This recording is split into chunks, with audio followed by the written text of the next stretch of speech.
Assalamualaikum, halo semua. Balik lagi dengan Maya di sini. Jadi di video kali ini aku mau sedikit nge-share pengalaman yang aku alami beberapa minggu yang lalu. Di beberapa minggu yang lalu suami aku itu terkonfirmasi positif COVID-19. Gimana awalnya? Awalnya itu sejak 15 November suami aku itu udah stay at home. Di stay at home kan oleh pihak perusahaan karena qadarullah bertepatan dalam ruangan kerja suami aku ada 2 orang yang positif corona dan salah satunya itu duduk tepat di belakang meja kerja suami aku. Lalu diadakanlah tes oleh perusahaan karena perusahaannya cukup banyak karyawannya. Sejak 15 November itu suami aku di stay at home kan, baru dites itu setelah 2 minggu setelah close kontaknya itu. Dan selama 2 minggu itu suami aku emang qadarullah sedang drop imunnya, mungkin terpapar dari sana karena imunnya drop dan kontaknya cukup dekat jaraknya, walaupun nggak kontak secara langsung atau ngobrol gitu enggak, tapi kita mana tahu bagaimana virus itu ada di suami aku gitu. Terus bahkan setelah dites 2-3 hari kemudian hasilnya keluar itu positif. Setelah itu suami aku lapor RT RW Satgas COVID-19. Terus suami aku koordinasi dengan pihak perusahaan dan alhamdulillah pihak perusahaan memang sebelumnya telah menyediakan tempat untuk isolasi mandiri khusus karyawannya yang terkena COVID. Alhamdulillah dari RT RW, dari Satgas COVID di daerah aku ini, kalau aku dan anakku itu cukup isolasi mandiri di rumah. Sebenarnya aku tuh ada background pendidikan kesehatan ya, jadi aku tuh dalam hati tuh tenang, tapi pikiran tuh kemana-mana gitu loh. Tenangnya tuh kenapa? Tenang tuh karena secara istilahnya tuh aku tuh udah ngerti harus ngelakuin A, B, C sampai Z-nya tuh gimana gitu. Tapi yang jadi pikiran aku tuh pertama kali aku tahu suami aku kena positif corona tuh, aduh gimana ya, 2 minggu sebelum suami aku di stay at home kan itu aku tuh masih belanja bulanan, masih beli makan di luar walaupun cuma dibungkus, dan itu tuh pure suami aku yang pergi, aku tuh selalu di rumah sama anak aku gitu. Yang jadi pikiran tuh aku tuh aduh gimana ya, kemarin belanja bulanan, aduh orang-orangnya gimana gitu. Aku tuh mikirin orang lain gitu, mikirin orang-orang yang lain ya, walaupun kita tetap protokol kesehatan kan, tapi kan namanya di tempat umum kita nggak tahu orang lain dari apa terkenanya kan, abis megang benda apa kan. Ya begitupun suami aku gitu, walaupun udah jaga protokol kesehatan, selalu pakai hand sanitizer, pakai masker, pakai face shield, tetap aja gitu. Khawatir sih nggak terlalu khawatir, karena aku yakin gitu. Karena aku yakinnya tuh karena ya ini tuh emang udah qadarullahnya dari Allah gitu. Mau kita disuruh ngurung diri hampir setahun bertahun-tahun di dalam rumah pun, kalau kata Allah waktunya kena ya kena aja gitu. Tapi ya balik lagi gitu, walaupun keluar rumah tetap harus protect diri, terutama sih untuk kita ya, tapi kita juga mikirin orang lain gitu, apakah kita bakalan zolim ke orang lain atau enggak gitu. Terus setelah itu ya aku pikirin yang kedua tuh anak aku tuh usianya tuh belum genap 2 tahun, masih 22 bulan gitu. Aku tuh kepikiran gitu, mana anaknya nggak mau diem kan, anak umur segitu udah bisa jalan kesana kesini, nggak mungkin kan kalau kemana-mana digendong-gendong. Kan anaknya pasti pengennya jalan-jalan, lari-lari, kadang jatuh lantai supermarket, kadang megang ini itu di supermarket. Tetap anak aku juga tetap pakai masker, tetap pakai sanitizer, tetap semprot-semprot kalau kita mau pegang-pegang barangnya. Ya itu tadi, qadarullah, Allah kasih kita cobaan ini. Terus sementara aku sama anak aku di rumah, alhamdulillahnya aku tuh di kompleks ini tuh belum punya tetangga. Jadi kompleks perumahannya sudah ada gitu, rumahnya, tapi belum, bentuk-bentuk rumahnya udah ada tapi belum ada penghuninya gitu. Kanan kiri aku masih kosong, terus yang di depan juga masih kosong gitu. Jadi kalau dikatain bersyukur ya bersyukur, tapi dikatain sedih ya sedih gitu. Bersyukurnya karena ya kita nggak kontak dengan tetangga gitu. Alhamdulillah tetangga nggak sampai lockdown gitu perumahan atau blok perumahan aku tuh.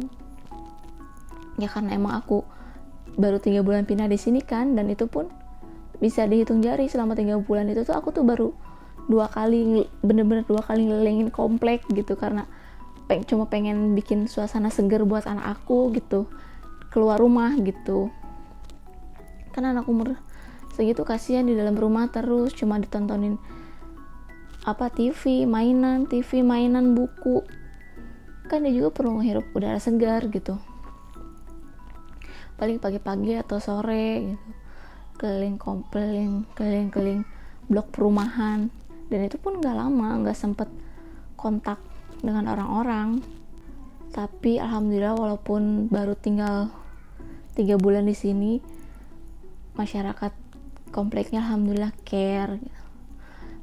Begitu 1 hari sebelum suami pergi isolasi mandiri, dari pihak Satgas langsung memberikan kami kebutuhan pangan yang instan. Terus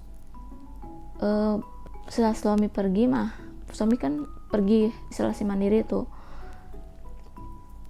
siangnya. Nah malamnya tuh pihak RT RW kembali datang ke depan gerbang rumah kan, langsung kasih bantuan pangan juga, tapi pangan yang pokok kayak sayuran, ayam, buah-buahan, vitamin, dan keperluan yang lain kayak misalnya galon atau gas. Itu alhamdulillah disediakan oleh pihak RT RW.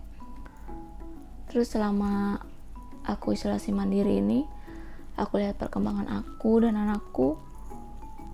Alhamdulillah kita nggak ada gejala sama sekali, nggak ada gejala apapun. Sementara suami itu pas setelah di stay at home kan emang lagi drop daya tahan tubuhnya, dan qadarullah kena. Suami aku tuh ada gejalanya gitu. Gejalanya tuh kayak orang meriang, emang kayak meriang flu biasa gitu, kayak gak enak badan pada linu, terus pusing gitu. Dan yang terakhir itu suami aku ngeluh indera penciuman dan perasaannya tuh mulai sedikit hilang gitu. Ya emang kayak flu biasa gitu kan, orang flu biasa aja kan indera penciuman dan perasaannya kan hilang kan ya. Tapi karena emang aku udah nyiapin mental gitu kan, jadi aku langsung kasih suami aku vitamin, banyak vitamin dari vitamin C, madu, habatus sauda, dan vitamin-vitamin yang lain. Terus suami aku pas waktu masih stay at home itu, sebelum dites itu suami aku masih tetap kayak menghirup uap dari minyak kayu putih, pakai dari produk tifus yang leaping setiap hari itu, setiap malam. Tapi qadarullah pas dites masih tetap positif. Lalu berangkatlah suami aku isolasi mandiri yang udah disediain oleh perusahaan, dan di sana pun dia tetap ngelakuin hal yang di rumah dilakuin sebagai penambah untuk meningkatkan daya tahan tubuhnya. Terus setelah 2 minggu aku isolasi, alhamdulillah aku sama anak aku udah mulai bisa beraktivitas keluar rumah lagi. Rasanya tuh ya aku tuh emang di rumah terus tuh ya selama pandemi. Mungkin dulu di perumahan sebelumnya kadang-kadang sore tuh keluar gitu, berbaur sama anak-anak yang lain, ibu-ibu yang lain gitu setiap sore tuh. Tapi setelah kita pindah ke sini tuh kita benar-benar yang fix di dalam rumah gitu, keluar pun cuma buat beli makan dibungkus terus balik lagi ke rumah gitu, sekedar itu doang hiburannya dan belanja bulanan itu. Jadi rasanya tuh kayak begitu pas dikasih tahu positif dan disuruh isolasi tuh ngerasa kayak yang rasa dikekang ya, bener gitu. Tapi ngerasa walaupun di rumah sendiri emang nyaman gitu kan, nyaman di rumah kan, udah biasa di rumah. Walaupun kayak gitu, walaupun udah biasa di rumah gitu ya, tapi kalau pas disuruh isolasi nggak boleh keluar sama sekali, keluar gerbang pun nggak boleh sama sekali gitu kan, ngerasa hati tuh ngerasa kayak dikekang gitu. Mungkin itu karena sugesti gitu, karena perasaan gitu kan ya. Padahal emang setiap hari di rumah gitu, nggak keluar gerbang gitu. Keluar gerbang pun kalau buang sampah gitu-gitu doang. Ya wajar lah ya, mungkin sugestinya karena kita merasa isolasi mandiri di rumah, tidak boleh keluar gitu kan. Jadi ngerasanya ya kalau disuruh tuh rasanya nggak enak aja gitu. Padahal emang tiap hari di rumah gitu kan, sama anak berdua, nggak pernah kemana-mana gitu. Terus setelah kita isolasi, alhamdulillah setelah kita isolasi mandiri selama 2 minggu itu nggak ada gejala apa-apa. Yang pertama aku lakuin, aku beli bakso. Ya ampun, aku kangen banget sama makan bakso. Ya karena kita kebutuhan pangannya sudah tercukupi kan oleh pihak RT RW. Alhamdulillah, terima kasih banget untuk pihak RT RW di sini gitu. Baik-baik banget kepada masyarakat di sini juga. Terus setelah itu tetap pulang ke rumah dan di rumah sambil komunikasi sama suami lewat video call. Lalu suami tes lagi lah kan, setelah tes pertama tes yang kedua, dan qadarullah tes yang keduanya masih positif. Padahal hasil nilai CT-nya itu kalau nggak salah ya kurang 0,5 gitu, karena yang normalnya tuh, yang bagusnya tuh 40. Kalian bisa searching sendiri ya apa itu CT-nya, supaya aku kan berbagi pengalaman aku kayak gini kan untuk supaya kalian lebih aware, supaya kalian lebih banyak menggali informasi gitu. Dan qadarullah pas tes yang ketiga suami aku udah negatif, alhamdulillah sudah boleh pulang. Alhamdulillah selama isolasi di sana suami juga kondisinya baik, nggak ada drop atau apa gitu, tanpa gejala penyerta yang lain. Dan sebelum isolasi mandiri itu sebenarnya gejala hilang penciumannya itu sebenarnya udah nggak ada gitu, udah normal. Cuma ya qadarullah kan masih positif, jadi harus isolasi. Ya itulah teman-teman, aku share pengalaman pahit aku ini bukan maksud untuk apa-apa, aku pure ingin berbagi. Semoga kalian ngambil hikmah di balik musibah aku ini, mendapat pelajaran dan menggali lagi informasi tentang corona ini. Sebagai orang yang berlatar pendidikan kesehatan, walaupun sekarang udah nggak berkarir gitu kan, walaupun cuma di rumah aja. Dari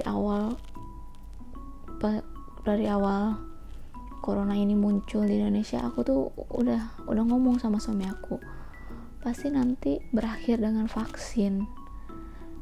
Dan ya betul, sekarang kita lagi menyiapkan vaksin untuk semuanya kan. Ya Allah alam lah, saya cuma orang yang pernah berpendidikan kesehatan, dan itu pun cuma yang biasa-biasa aja, bukan yang seperti expert yang lain-lainnya, entah profesor, entah dokter, entah apa, entah ilmuwan gitu. Saya cuma bisa memohon perlindungan kepada Ya Wali yang Maha Melindungi. Semoga pandemi ini segera berakhir, semoga ada solusi lain selain vaksin, semoga ada obat yang lain gitu. Semoga mudah-mudahan corona ini segera diangkat sama Allah. Kalau pandangan saya sih, saya tahu corona ini teori konspirasi, tapi saya percaya penyakitnya itu ada gitu. Jadi saya nggak mau gegabah bilang bahwa corona ini cuma teori konspirasi dan saya langsung nggak peduli gitu dengan orang lain atau kesehatan aku sendiri gitu. Ya sekarang corona ini teori konspirasi ya, tapi yang penyakitnya juga ada gitu. Ya bagaimana, itu kan udah qadarullah gitu. Mau kita nyalahin siapapun nentang, mau kita pro, mau kita kontra, tidak akan membuat si corona ini hilang atau si pandemi ini berakhir. Semoga ada kebijakan lain dari pemerintah, semoga pandemi ini segera berakhir. Oke teman-teman, segitu aja ya share aku tentang corona ini. Mudah-mudahan pandemi ini segera berakhir. Mudah-mudahan apa yang benar itu benar-benar benar Allah tunjukkan, dan apa yang salah itu benar-benar Allah tunjukkan. Itu sih yang saya terus doakan gitu kan. Semoga kalian bisa ambil hikmah dari pengalaman aku ini. Doakan keluarga kami terus ya, semoga keluarga kami sehat-sehat terus. Semoga, dan saya juga mendoakan kalian supaya kalian sehat-sehat terus, supaya keluarga kita sehat-sehat terus, supaya pandemi ini segera berakhir. Semoga pemerintah ada kebijakan yang lain, dan semoga apa yang benar itu benar-benar Allah tunjukkan kebenarannya. Semoga apa yang salah itu benar-benar Allah tunjukkan kesalahannya, supaya kita terhindar dari apa-apa yang tidak baik di dunia ini. Amin.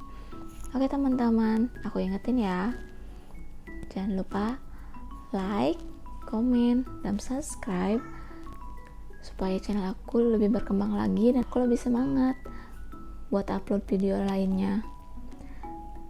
Assalamualaikum.